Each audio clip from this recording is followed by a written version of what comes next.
أما خبرنا شمال جانا مبقى مش سدينا ما بدوا من خرناقان أما خبرنا قلنا للشق نوراني توافق قبولا لا زالين غيبا مرالا أما شنا تسلى من يأخذ ابن توجي قدرا ما غريبنا منا غريبا مرالا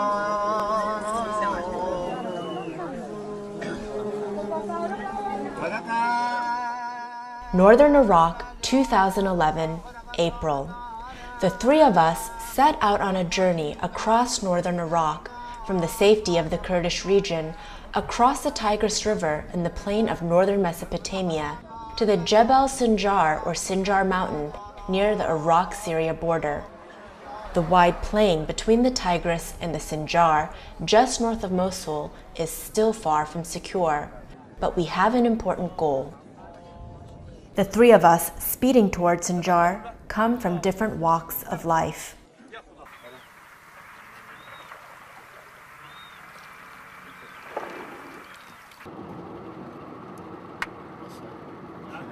What's up? No. Ali is a Yazidi taxi driver from a Yazidi collective village in the Kurdish region of Iraq. Ali was born in a small village just on the banks of the Tigris, which was destroyed in 1985 by Saddam Hussein to make way for the Mosul water reservoir, the sea or Bahr for locals. Ali was then moved along with his family into a new village. They were soon joined by thousands of their Yazidi co-religionists when Saddam destroyed dozens of other villages to stop the inhabitants from supporting the Peshmerga, the Kurdish guerrillas fighting against his regime in the mountains. And he created huge, easily controllable collective villages in the late 1980s.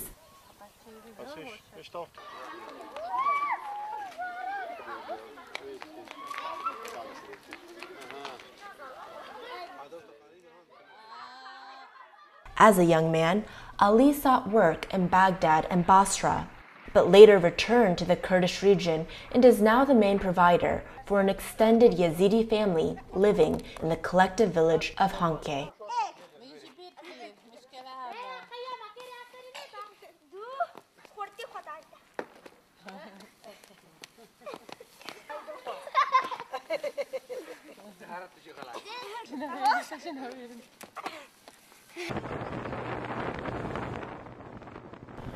Wasfi, our cameraman, is a university-educated Yazidi whose family belongs to the emerging Kurdish and Yazidi middle class. A geologist specializing in environmental studies, teaching at Zaho University, he could hardly be called a traditional or religious Yazidi, but he enjoys working as a cameraman, even if it includes filming religious topics. And finally, a Hungarian researcher who has been carrying out research in the region since 2002. I have received much help in my research from my research subjects, the Yazidis of northern Iraq. I am especially indebted to Ali and his family, who have become my foster family in Kurdistan.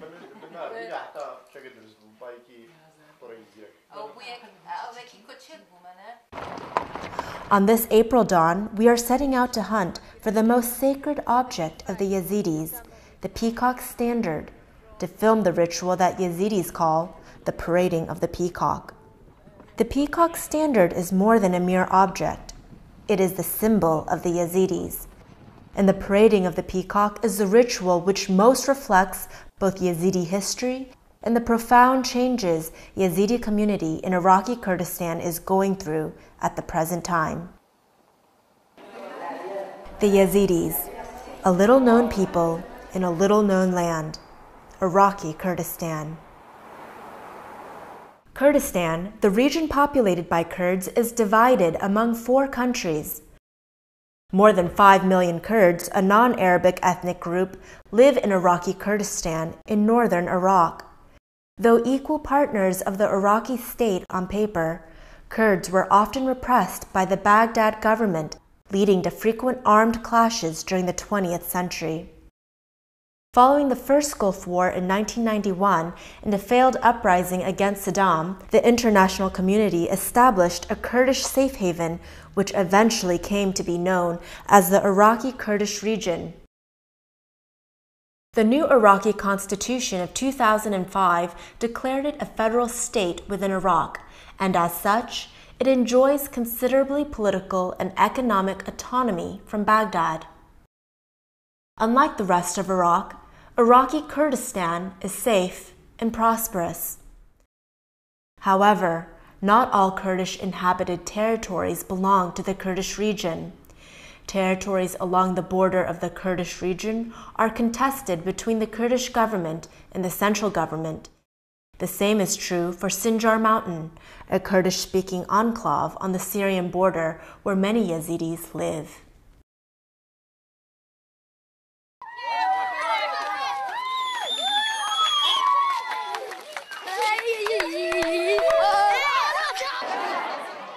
Yazidis are an integral part of Kurdistan and Kurdish history. They are a Kurdish-speaking people who follow their own religion. Though Yazidism is historically related to Judaism, Christianity, and Islam, it is so markedly different from these religions that there can be little doubt that it should be treated as an independent religion.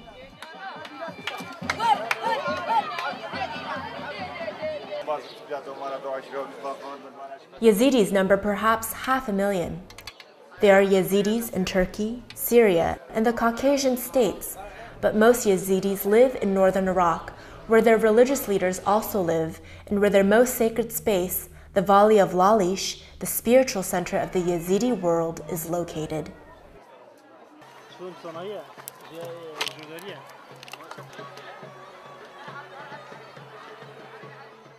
Yazidis live scattered in the northern part of Iraqi Kurdistan. Roughly half of the Yazidis live east of the Tigris River in the territory controlled by the Kurdish regional government.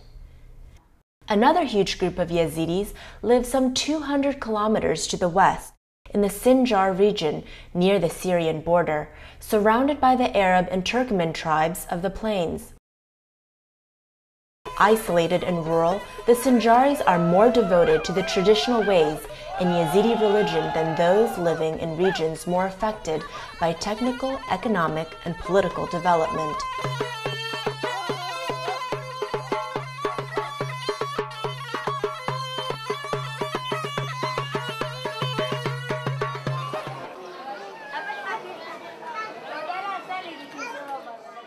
Little is known about the origins of the Yazidi religion.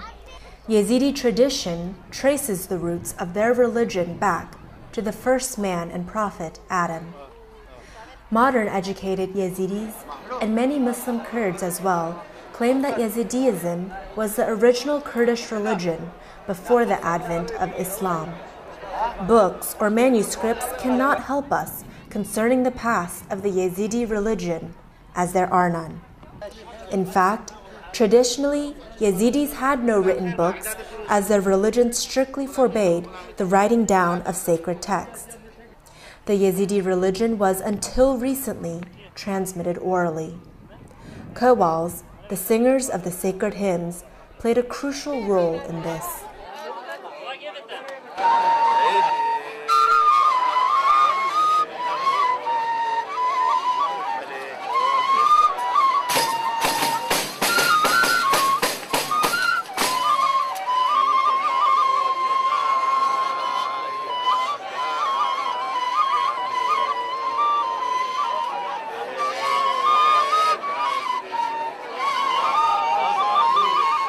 The schooling of Qawwals took long years, and only a man with a prodigious memory could hope to be successful.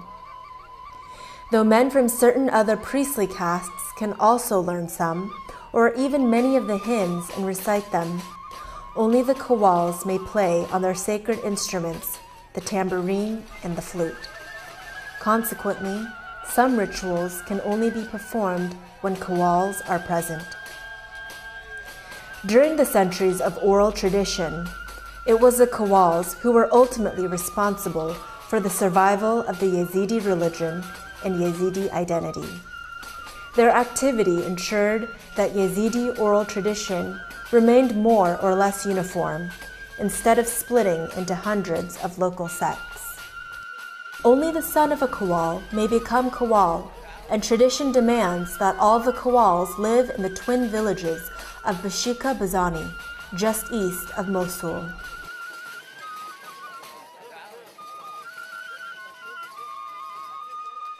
From here, they have set out again and again to visit all the regions inhabited by Yazidis, from Armenia through eastern Anatolia to the Yazidi villages near Aleppo, to sing the hymns, deliver sermons, keep religious tradition alive, take news there and back between center and periphery, and bring cohesion to our far-flung Yazidi community. Such visits have been part of a complex ritual referred to as the parading or walking of the peacock, for it is the peacock standard, the material symbol of all Yazidis, which actually goes on tour, accompanied by the Qawwals.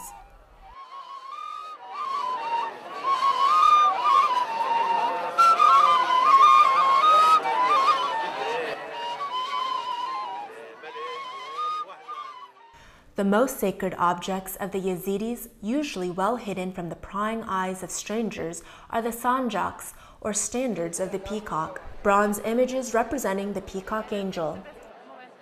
The peacock angel, who came into existence from the light and power of God, is the representative of God on earth and the leader of the angels.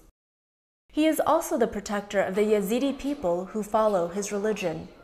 His image, the peacock standard, was not made by human hands, but created by a miraculous power. As Yazidis are quick to point out, the peacock standard is worshipped as a symbol of the peacock angel, but not as an idol.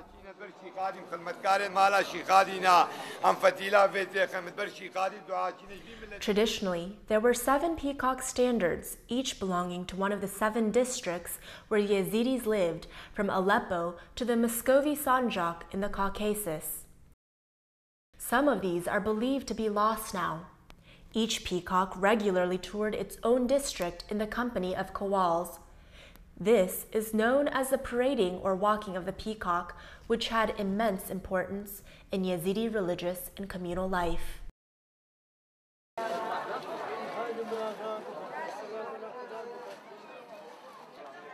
Hardly any non-Yazidis have witnessed the parading of the peacock or even seen the peacock standard so far. Rules forbidding outsiders to see the most sacred object or to take part in the ritual have become more relaxed recently, but the peacocks are displayed only on special occasions. The Anzal peacock, or great peacock, is usually exhibited in the central sanctuary of Lalish during the Great Autumn Assembly, when thousands of Yazidi pilgrims gather in the sacred valley. This peacock traditionally tours the territory roughly corresponding to what is today the Iraqi Kurdish region, where I usually do my research, so I hope to witness its parading. However, as it turned out, it has not walked since 2006. This left the Sinjar a far more traditional area where the ritual is still carried out despite the political, economic, and security troubles besetting this impoverished region.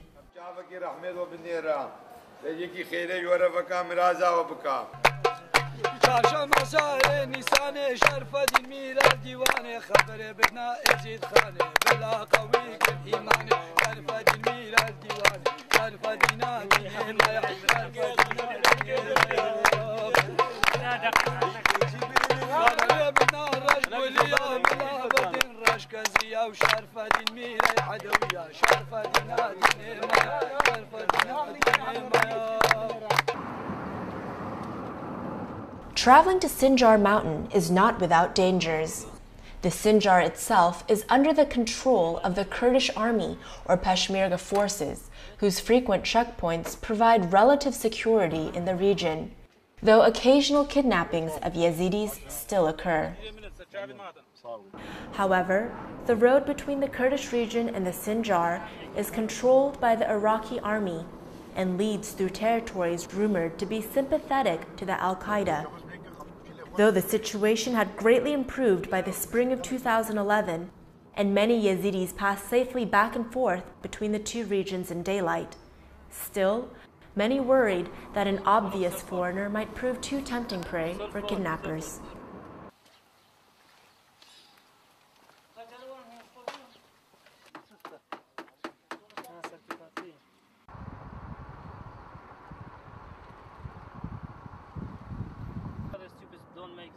Life in Sinjar still bears the marks of the Saddam era.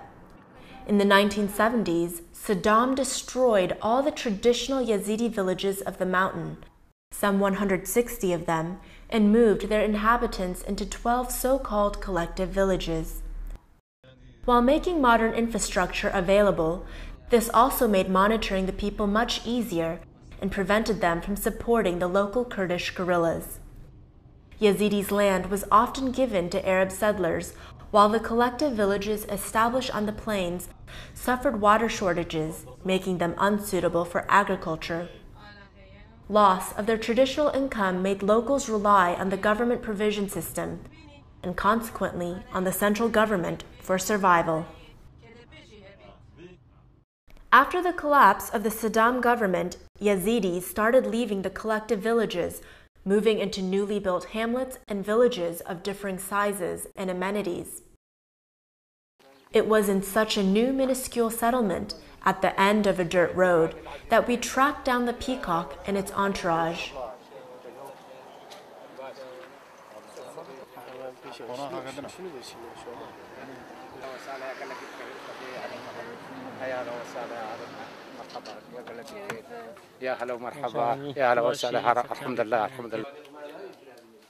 By the time we arrived, most of the rituals were over, and people were finishing the ceremonial meal that is a part of receiving the peacock and its entourage.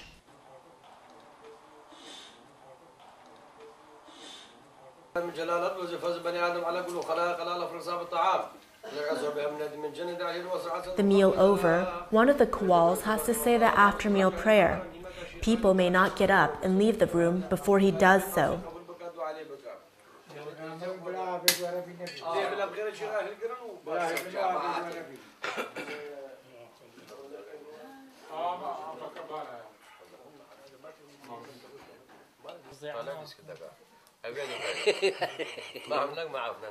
After the meal, the Qawwals call out, "Come and pay pilgrimage to the peacock."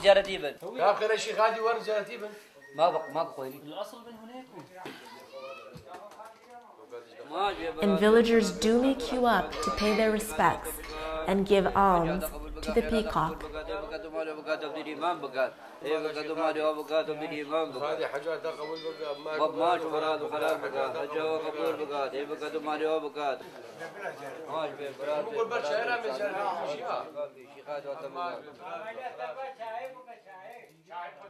The peacock's standard is flanked by the two Qawwals acting as Sanjak Begi, or standard bearers.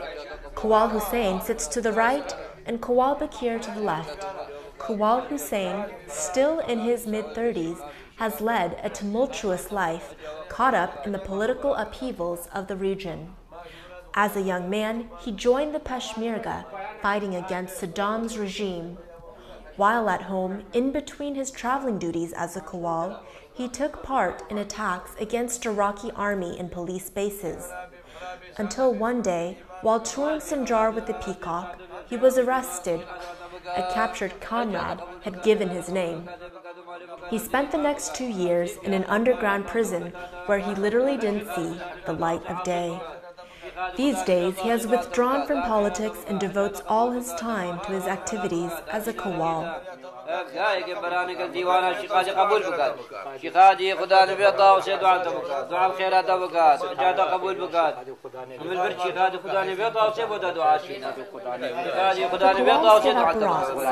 Small balls of sacred soil from the valley of Lalish to the visitors. The barat brings blessing, protects against all kinds of calamities, and can be found in every Yazidi household. Some Yazidis even carry a brat with them for protection when traveling.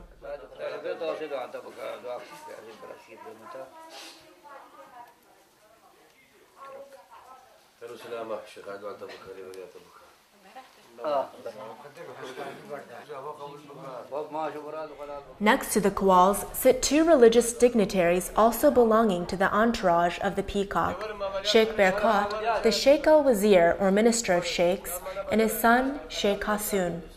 It was thanks to them that we were able to track down the peacock. As I have said, the Sinjar peacock is not easy to find. Most people in the Kurdish region did not even know if it would make the tour this spring, let alone know its schedule. We were near giving up on our plan to film the parading of the peacock when luck intervened. In the early spring, I went to visit the Yazidi festival of Sakra Jinn, Lord of the Jinn, in a mountain gorge just next to the village of Bozan. I had got the date wrong as the feast took place a week later. But at least, without a crowd of pilgrims, I could sit and talk with the family whose members are the guardians of all the shrines of Bozan. As it turned out, the head of the family, Sheikh Berkat, was a Sheikh al-Wazir or Minister of Sheikh, one of the hereditary Yazidi religious dignitaries. And as the Minister of Sheikhs, his religious duties included accompanying the Sinjar peacock on its tour, together with his son Sheikh Hassoun. In fact, the peacock had started walking already a month previously, but the two men had briefly returned home, as Sheikh Berkat had to attend a meeting of religious leaders in Lalish. Contrary to my fears, it turned out that they liked the idea of having the parading of the peacock filmed, and provided me with the exact schedule of the peacock through Sinjari villages as well as a cell phone number. The idea of searching for the peacock with the help of such a device may sound jarringly modern, but it certainly came in handy when we had to track the peacock among the newly built, nameless, and tiny hamlets, especially as the torrential rains of the previous week, which had destroyed houses and roads and made travel impossible, also made the peacock run late on its planned schedule.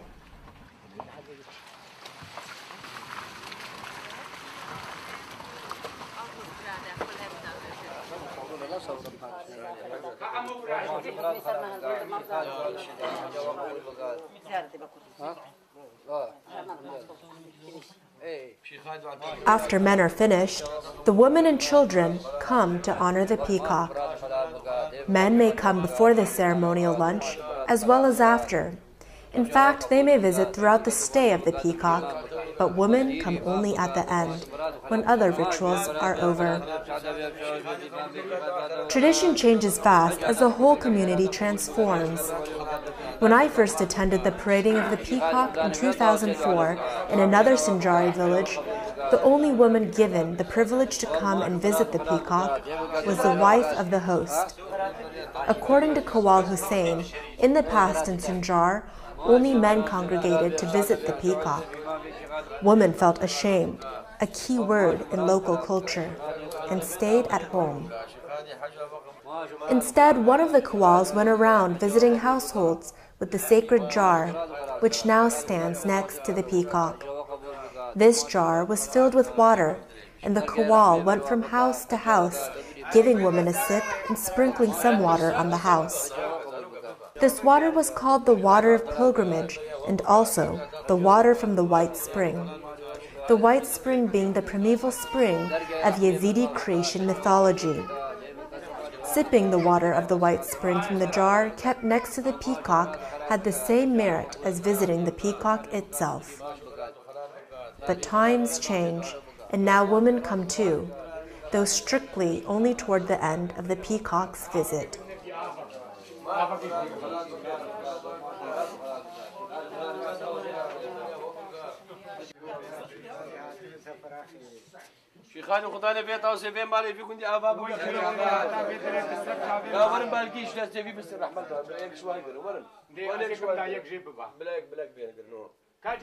When there are no more people queuing up, it is time to go. After a short blessing, Kawal Hussein starts to dismantle the peacock standard. The parading of the peacock was perhaps the most important ceremony of Yazidis for centuries. The political events of the last 100 years have changed that. Parading has long ceased in Turkey and the Caucasus. Not so long ago, the great or Anzal peacock used to walk the central district in the Kurdish region 3 times a year. Not anymore. The last time it walked was in 2006. Nobody is quite sure of the reason. Parading the so-called Aleppo peacock in Syria stopped and started again.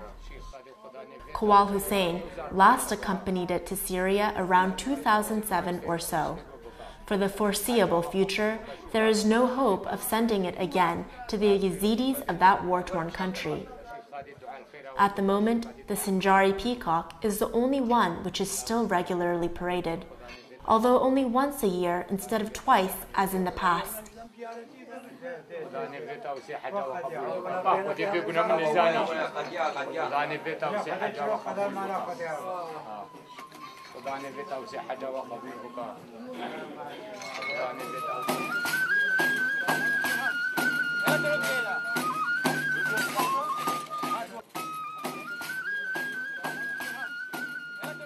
The entourage of the peacock say goodbye and leave for the next village. I'm just telling you. Yeah, okay. It's good you're telling me because anyway.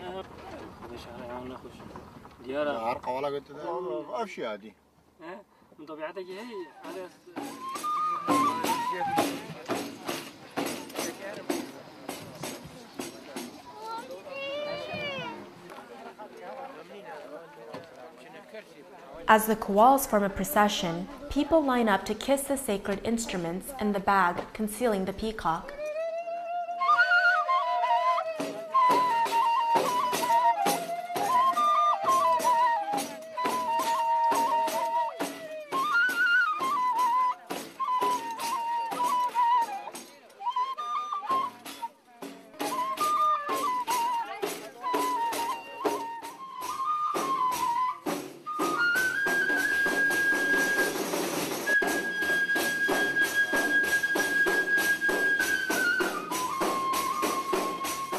Inside, they set up the sanjak to the accompaniment of the music of the Kawals on the sacred instruments.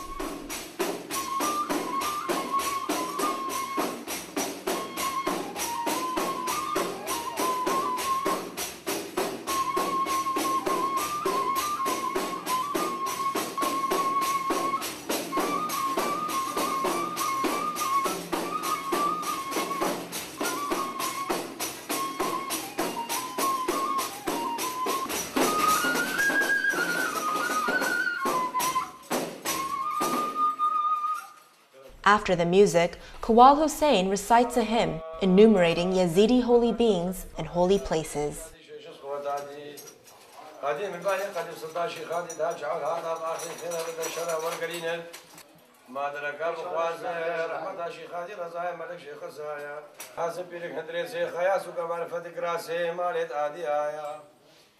وقدر شريكان ياسبي ازين امير قبد بدو سجا ازين ناس الدين الشيخ مادي فخرا خاتنا فخرا فخر دادي آيا آمادين وبابادين الشمس شمس فخر ميرا ديوان الفقيرة دهر بادن قدر قيمت کی يا شيخ هادي عليك السلام يا شيخ هادي وارد رحمي مرازا نا حاجي مرازا قيد مرازا بكي كسب قنا غفر يقنا تبي هوا كسنة تقول باقي رحمة سلا يا بد آخرتي ما شيخاني الوكيل وسيبا ما لا تيجي شيخاني ما بكا شيخاني قدام بكا دوما خيري قدام بكا سفر خيري فير ما في بندي أجا شيخ دينا دين سر دينا دي بابا ولا شيء كلام كجاري دي كلام كان دي كلام كان دعاء يا شيخ عدل عدل دوشة عدل ما شبرات خلاص بقال هجوا قبول بقال وما شبرات خلاص بقال ما بقال. Once the peacock standard is set up, men come to make a pilgrimage.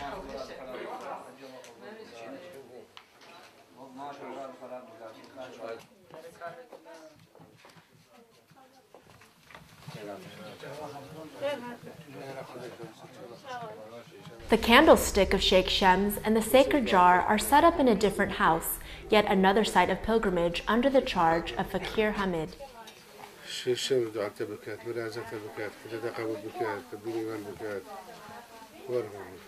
Until finally, the three sacred objects are again reunited to the accompaniment of yet more sacred hymns, one of the central motifs of the parading of the peacock performed by the Qawwals.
The performance of the Qawwals is followed by a ceremonial lunch. Before people can start eating, Sheikh Hassoun gives a blessing.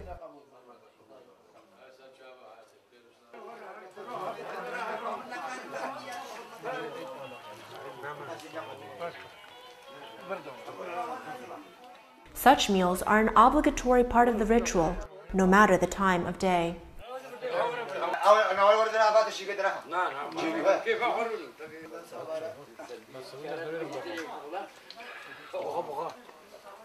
Playing host to the peacock brings prestige, but is an expensive gesture. The host has to provide a festive meal, not only for the entourage of the peacock, but also for all the visitors who come to make a pilgrimage to the peacock, which can be quite a crowd. Most people taking part in the ceremony today do not live here, but are members of the extended family or their friends who come specifically to see the peacock. The settlement itself consists only of 4 houses, and on normal weekdays, this small hamlet is nearly empty.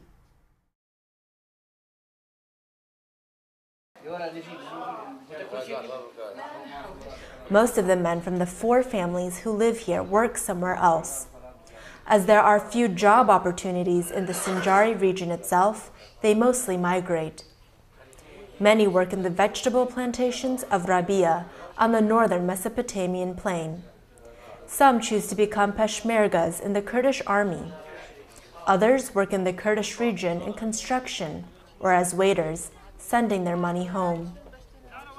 This money is sorely needed as the villagers do not cultivate land or keep sheep. They claim that this piece of land is not fit for agriculture, while feeding sheep has become very difficult due to the drought which has plagued the region for years. Even many of those who had continued herding have been forced to sell their sheep in the past few years.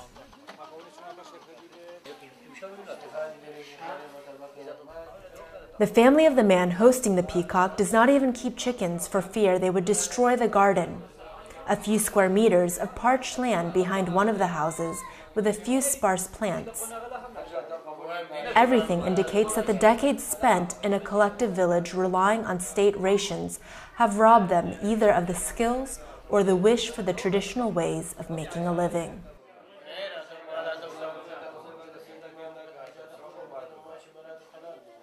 The new ways of Sinjari economy are reflected in the living arrangements. The family still lives in a small mud house built in the traditional way. The big new house, made from concrete where the peacock is received, is waiting for the distant future to be finished, and then the family will move in. Such new houses abound in Sinjar, most of them also built from Peshmerga salaries or from the remittances of those working in the Kurdish region.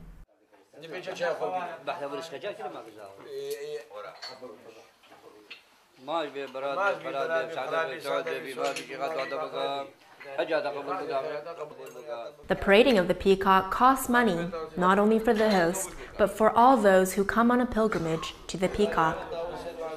Each visitor must put some money in the jar of the peacock. Some give only a symbolic amount, while others, reflecting on their social position in the community, make significant contributions. Some of this money goes to the Qawwals and the religious dignitaries accompanying the peacock, while the rest belongs to the Yazidi prince, the rightful owner of the peacock, making up a good portion of the income of the princely family.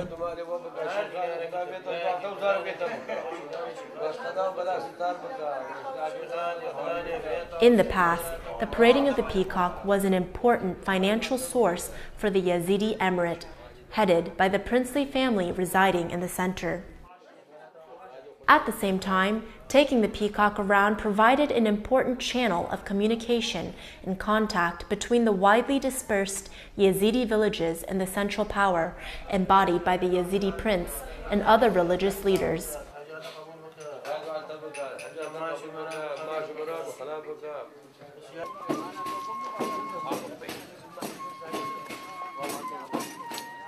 The ritual's over. The peacock leaves the house to the accompaniment of the Qawwal's music.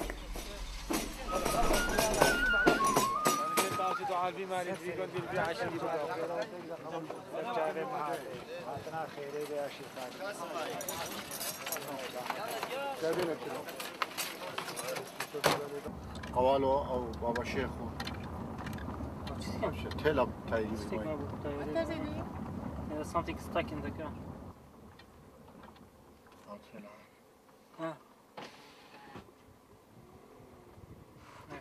I hope they will say call.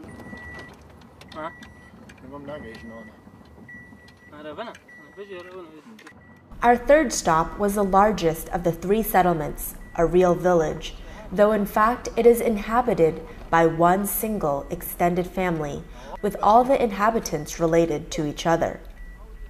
This village has its own school, which the children of the 2 other settlements also attend.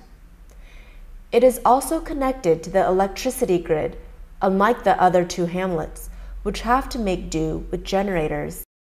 The wife of our host in the second village thought this was because the third village was so much larger, but others argued that the reasons may be political, because the head of the third village belongs to the same Kurdish political party as the mayor of the nearby collective village, which is the administrative seat for this district.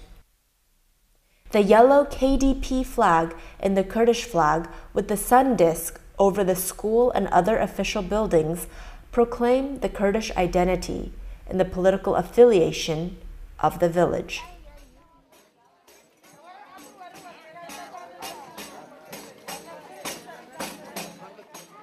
The villagers line up to greet the peacock and the Qawwals.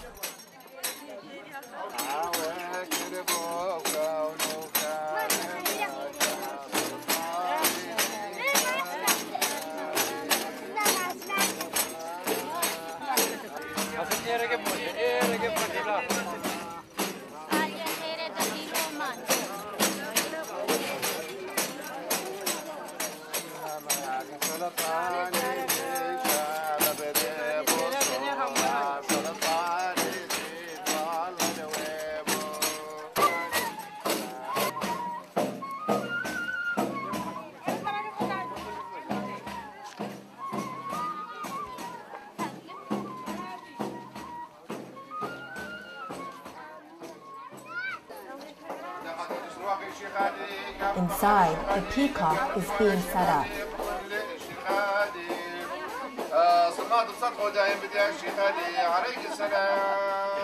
This time around, it is the other Sanjak Begi Kawal Bakir who sings a hymn listing Yazidi holy beings.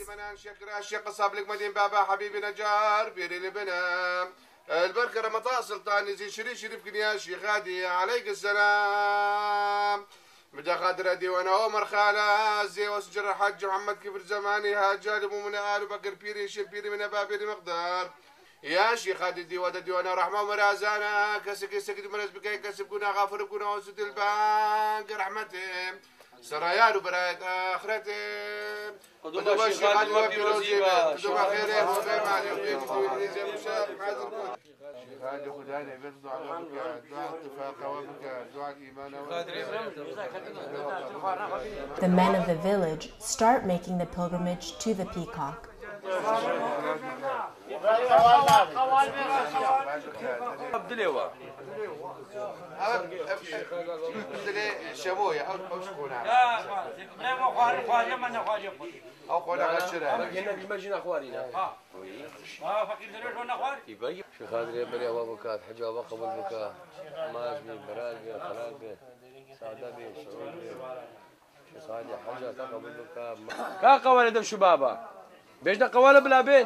Where are the kawals of the tambourine and flute? Kawal Hussein calls out, initiating yet another session of hymn singing.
The hymn singing session is followed by yet another ceremonial meal. Kawals are sometimes forced to eat 5 lunches in a row, though this time Sheikh Barkat bowed out, claiming the frail constitution of a man of his age. The pilgrimage to the peacock continues.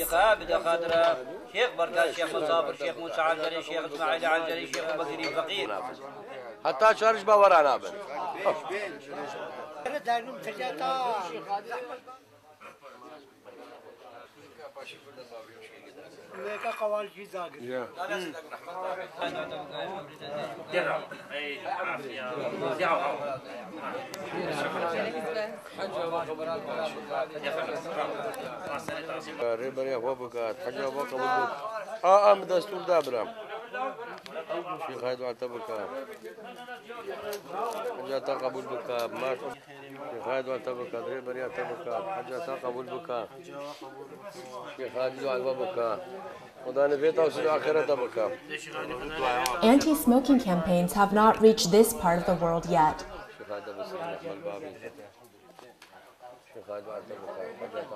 In the guest room, practically everybody but the peacock is smoking.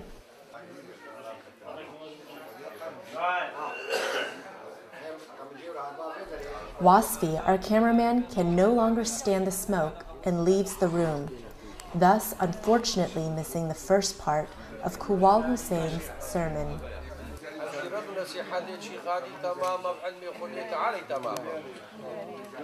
أي عادي ميرو عادي تدر مالي فؤادي شيخي من شيخادي بلي يا شيخادي صد خوز ما بيرو حد وجد بيرادي صد خوز ما روح ميري يزيدي شيخادي الفيدنا جرادي ببا والآخرة خذ سؤال بروحي بك رب العالمين إيش بروحي راديا حكيم برينداري نخوش درماك بغش دكتوري بيتنهش بيري حكيم في علم شيخاديا. The sermon is a central part of the parading of the peacock, perhaps even more important than the hymns sung by the Qawwals. The sermon, or mishaba, recited by one of the Qawwals, touches on a number of topics connected with Yazidi beliefs, myths, and customs.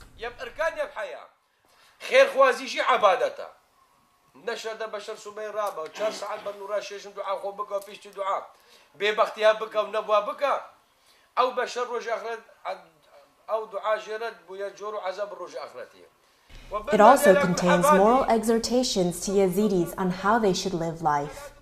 In our hectic days, sermons are not always part of the ritual.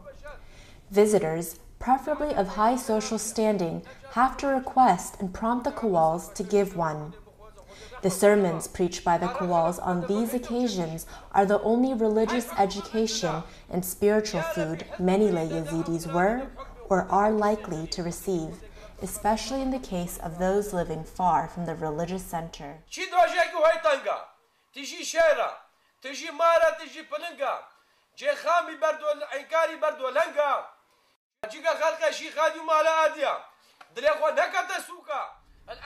The parading of the peacock played a critical role in maintaining and preserving Yazidi oral tradition, and through it, Yazidi religion.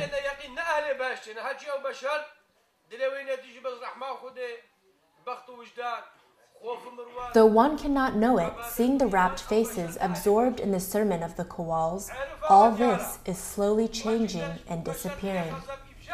The Sinjar peacock is the last one to walk. The reasons given are manifold, but the demise of the parading of the peacock seems to indicate the end of tradition in a community undergoing rapid change. Religion and traditional customs are being eroded, especially where modern consumers' society gains a foothold. Nor do the Qawwals play the same crucial role everywhere as before. As immensely important as the Qawwals have been in transmitting and keeping alive Yazidi religion, today their days seem to be numbered. General education has made literacy accessible to most young Yazidis, and an emerging Yazidi middle class is striving to construct a religion based on written texts and taught in the classroom, just like the book-based religions of their Muslim and Christian neighbors.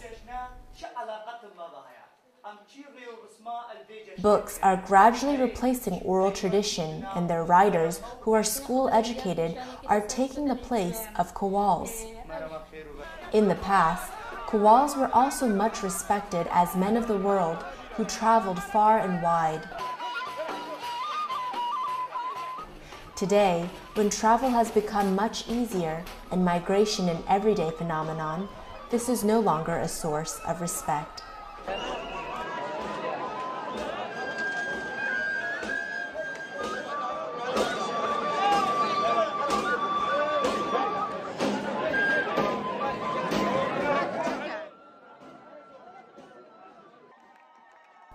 Economic hardships also contribute toward the diminishing number of Qawwals.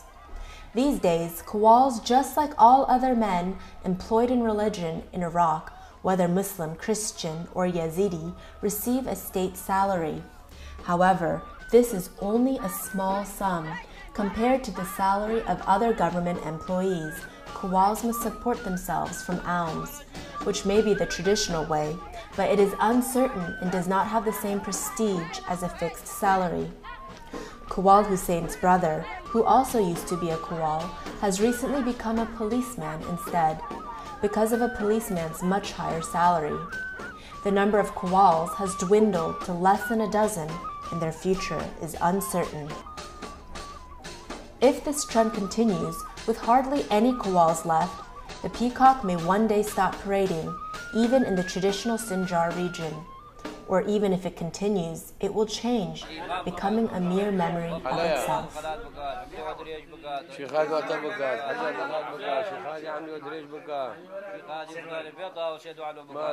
As the clock nears 4 in the afternoon, Sheikh Berkat urges us to either stay for the night or leave right away. The roads of the Sinjar are not safe at night, so we heed their advice and start back on our way.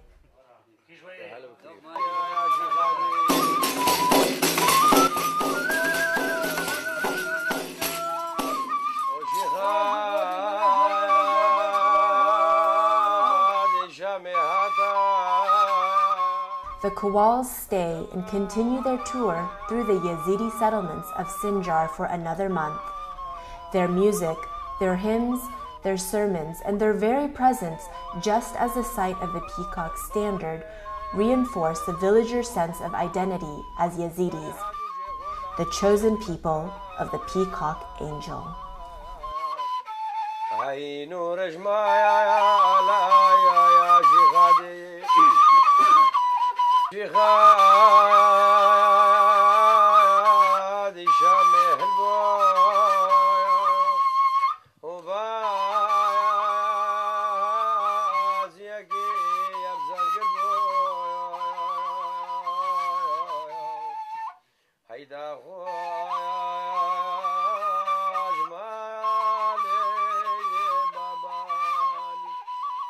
مكان شيخادي عليه السلام يبدل عينو يا رجمال يا شيخ هيدا خويا